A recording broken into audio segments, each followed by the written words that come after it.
Live from downtown Detroit, Local 4 News at 6 starts now. Major developments in the Detroit serial killer investigation as the person of interest in that case is brought up on criminal sexual assault charges. Ron.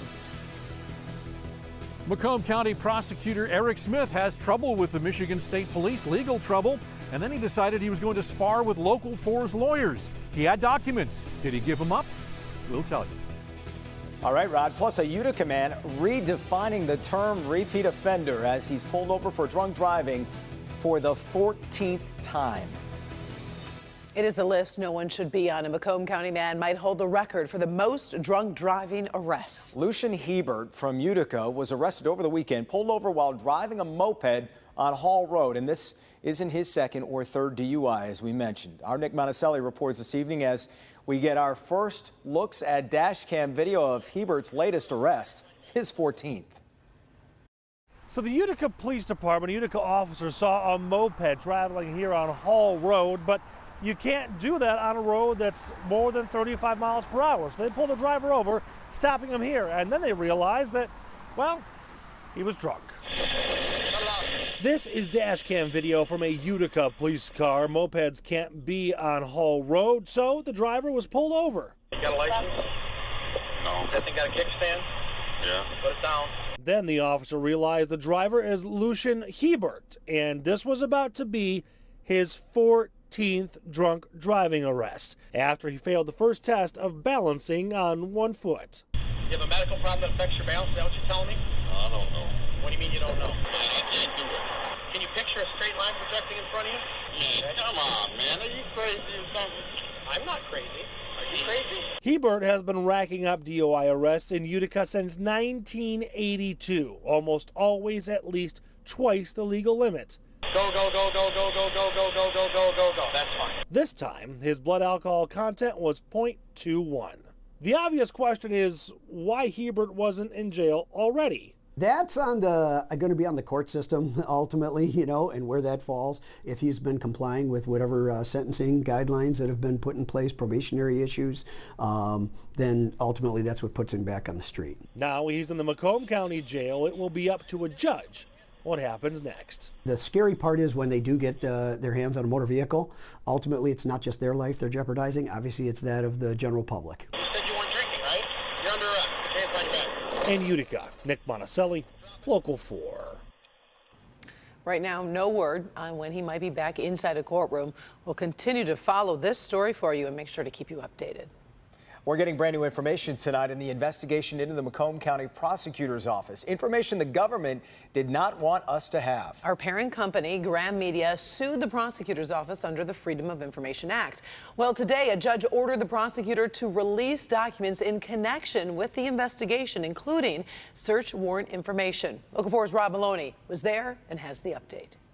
A couple of months back, when Michigan State Police were in this very spot carting away records from the prosecutor's office, they'd served a search warrant. We at Local 4 were curious. What was in that search warrant? What were they after?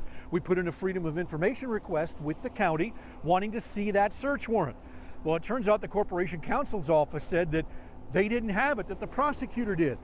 Our attorney asked Judge Edward Servito to force the prosecutor to produce the records. And in court today, the judge said, a representative from the prosecutor's office does have to be here. Those documents have to be provided. They are public records. No one from the prosecutor's office was there, but the judge issued this order to produce by Wednesday at 11 a.m. By 2 p.m. this afternoon, the prosecutor gave us what we'd asked for, a 10-page document dump showing what Michigan State Police were after. They demanded all records related to the Macomb County prosecutor's drug and operating while intoxicated vehicle forfeitures programs, also the bad check restitution program and the Warren Drug Court from the end of 2011 to the end of 2018.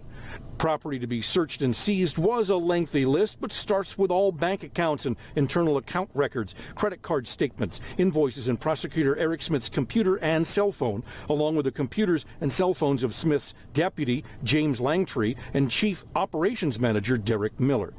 The last paragraph sums up the MSP's search, saying all the electronic information seized will be brought to a forensic computer examiner to search for and seize any records, quote, relating to the crime of embezzlement, end quote. Now, Eric Smith put out a statement when he put out the documents saying that the reason that he didn't give up these documents when we asked for them, was because the Michigan State Police had told him not to do anything that might interfere with the investigation. He said he called MSP and they told him that releasing these documents would not interfere with the investigation. Back to you. And Rod, did Prosecutor Smith say anything about why no one from his office was at the hearing today? You know, the reason they weren't there, according to the prosecutor, and what he said to me was that he had not been told by anybody that there was going to be a hearing today. And we checked with the prosecutor's office, we checked with the county itself, and they claim at the county corporation counsel that they had been sending all the information all along to Eric Smith's office, and that if he did know about it, he certainly should have. All right, Rod. Thanks. 34-year-old D'Angelo Martin, the man arrested Friday as a person of interest in the murders of at least 3 women, faced a judge today. Martin arraigned, today in connection to an attack and sexual assault back on May 7th, not related to the serial killer investigation.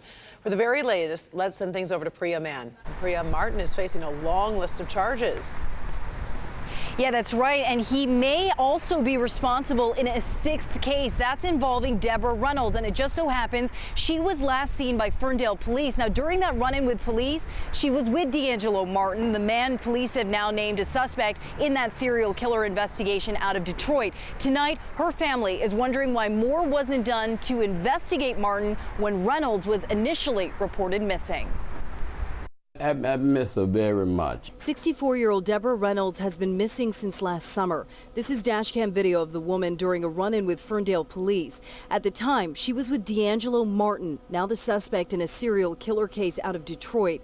She hasn't been seen since. Kind of hard for me to give up on her. Ferndale police say the pair were drinking outside of a 7-Eleven. Reynolds was ticketed and both were dropped off at a gas station along the Detroit border. She never made it back to her family. Miss Reynolds was alone in a scout car with a female officer for almost 5 minutes, and she never indicated that she didn't want to go with Mr. Martin, or that she didn't know him, or that she felt in danger. Ferndale police say Martin didn't have a violent criminal history, and there was no reason to suspect Reynolds may have been in danger. Although she was reported missing last summer, Detroit police only looked at this video a few days ago after naming Martin a person of interest in a serial killer investigation. If they could talk with each other, he would get arrested. While he hasn't been charged, Martin is now suspected of killing 3 women. 2 other women who survived attacks have also come forward. Detroit police now looking into whether Reynolds may be the 6th. The only thing we can do is just wait. Now that I haven't gave up hope, but it don't look good.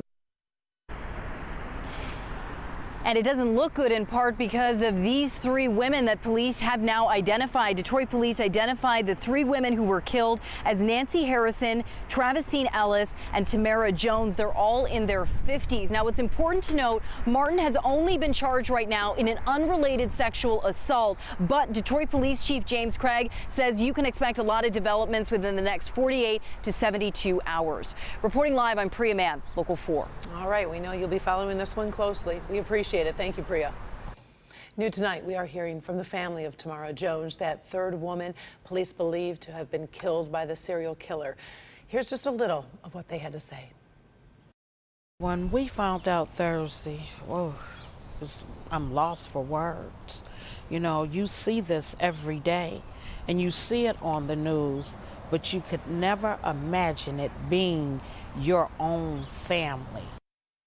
You never do imagine that. Make sure to hear more from the family and find out the connection the suspect had with the victim's daughter. We'll have that tonight on Local 4 News at 11. In other news tonight, Silicon Valley is making a big investment right here in Detroit. Yes, Google today announcing a $17 million plan to expand operations in Michigan. Google says the investment will bring expansions and new jobs to their Detroit and Ann Arbor offices. Google made that announcement at a free workshop over in Taylor. That workshop tour offers hands-on tech training and stops in Grand Rapids and Jackson later this week. If you Google weather in Detroit today, you might get ugh.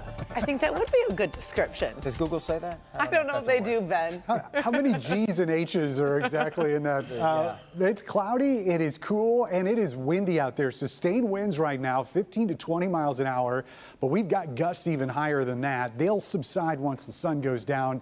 But those temperatures are going to drop tonight as well. 50s by midnight. We're going to wake up in the 40s in much of the area tomorrow morning, and we'll be talking about exactly what's to come for the weekend, including more chances of rain, multiple chances in the next 7 days. Karen and Jason.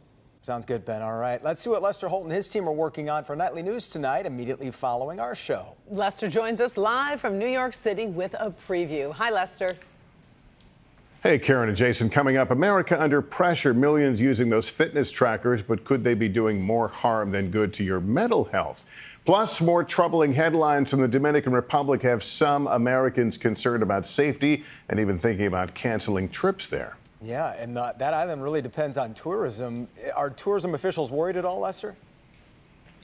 Well, not surprisingly, they're sending the message their island is safe and that people should visit, not worry. But we did speak with some Americans there who said they're not taking any chances. So we'll have the latest on all that when we see you tonight on Nightly News. Yeah, scary situation for sure.